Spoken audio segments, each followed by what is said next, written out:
প্রিয় দর্শক, জামাত যতই নির্বাচন ঘনিয়ে আসছে, জামাতের বিভিন্ন ধরনের কৌশল নির্বাচনে জেতার কৌশল অবলম্বন করছে এবং সেই কৌশলে নারীদেরকে অনেক ক্ষেত্রে টার্গেট করা হচ্ছে।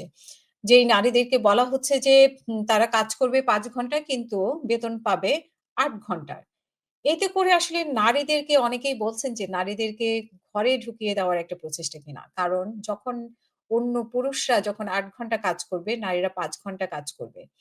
সেখানে পুরুষদের সাথে নারীদের একটা ক্ষেত্রে দেখা যাবে যে একটা বৈষম্য তৈরি হয়ে গেছে। সেই বৈষম্যকে কিন্তু পুরুষ কোনোভাবেই ভালোভাবে নেবে না। আর নারীরা কিন্তু কখনোই এটা নিয়ে কর্মঘণ্টা নিয়ে কখনোই আ আন্দোলনও করে নাই বা এটা নিয়ে কারো কোনো কথাও নাই যে এতে কর্মঘণ্টা কমিয়ে দিতে হবে।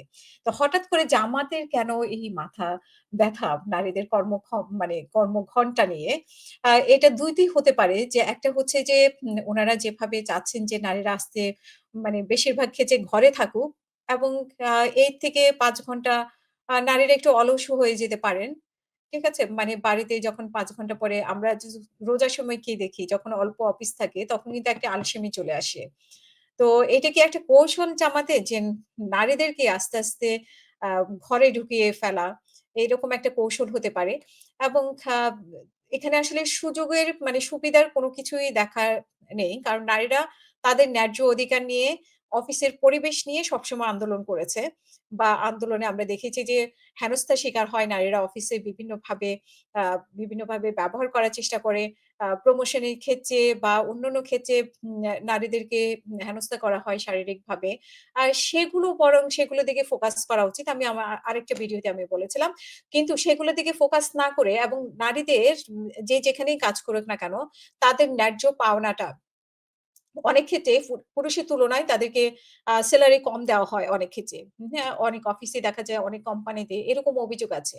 তো আমার মনে হয় যে নারীদের ন্যায্য অধিকার, নারীদের সামাজিক নিরাপত্তা এবং নারীদের মানে চলাফেরায় যাতে ঠিকমতো চলতে পারে এবং অনলাইনে যে বুলিং এর শিকার হয়, সেগুলোর দিকে জামাতের বরং বেশি ফোকাস দেওয়া উচিত বা যেকোনো রাজনৈতিক দলেরই ফোকাস দেওয়া উচিত সেই বিষয়গুলোতে। সেই বিষয়গুলোতে ফোকাস না দিয়ে নারীদের কর্মঘণ্টা কমিয়ে দেওয়া আসলে কি চাচ্ছে জামাত? নারীদেরকে টার্গেট করছে বারবারই।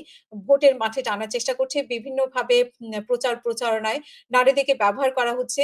আসলে নারী পুরুষকে আলাদা করে দেওয়া জামাতের একটা প্রচেষ্টা কিনা এবং সেই প্রচেষ্টাটা এখন থেকেই শুরু হয়েছে।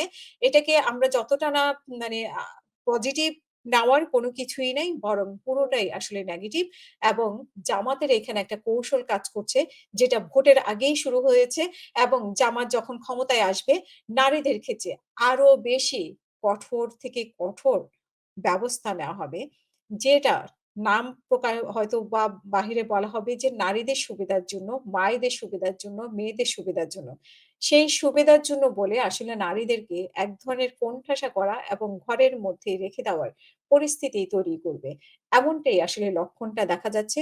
তো সেক্ষেত্রে নারীদের আ বিচার ক্ষমতা দিয়ে নারীদেরকে চিন্তা করতে হবে আসলে জামাত কি চাচ্ছে এবং সেই ক্ষেত্রে জামাতকে নারীদের কতটা সহযোগিতা করা উচিত এবং জামাত যদি ভোটের মাধ্যমে আসে সেটা অন্য বিষয়। কিন্তু অতিরিক্ত নারীদের আকর্ষণ করার যে প্রচেষ্টা জামাত নিয়েছে, সেই প্রচেষ্টা থেকে নারীদেরকে সচেতনভাবে চিন্তা করতে হবে যে সেগুলো কেন নেওয়া হচ্ছে? আমি কাউকে বলছি না যে ভালো বা মন্দ। কিন্তু আমি বলছি নারীদের চিন্তা করতে হবে যে পজিটিভ, নেগেটিভ সাইড চিন্তা করে জামাতের ব্যাপারে সিদ্ধান্ত নেওয়া উচিত।